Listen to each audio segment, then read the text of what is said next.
ओळखपत्र देण्याच्या बहाण्याने तरुणीला बोलावून तिचे फोटो व्हिडिओ व्हायरल करण्याची धमकी देत शारीरिक अत्याचार केल्याचा धक्कादायक प्रकार उघडकीस आला आहे। या प्रकरणी मुरगुड पोलिसात गुन्हा दाखल झाला असून आज न्यायालयाने चौघांना 6 जूनपर्यंत पोलीस कोठडी सुनावली आहे। राधानगरी तालुक्यातील खिंडेवरवडे येथील आदित्य शेटके याच्याशी पीडित तरुणीची ओळख झाली होती। ओळखपत्र देण्याच्या बहाण्याने तिला मुरगुड येथील तलाव परिसरातील झाडीमध्ये नेले।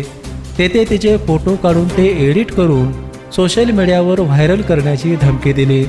यानंतर आदित्यचे मित्र रणजित मुदोळकर राहणार सोळांकूर, प्रणवगिरी पालकर राहणार राधानगरी, विक्रम पाटील राहणार बुजवडे यांनी देखील गेले 7 महिने विविध ठिकाणी नेऊन त्या तरुणीवर अत्याचार केले।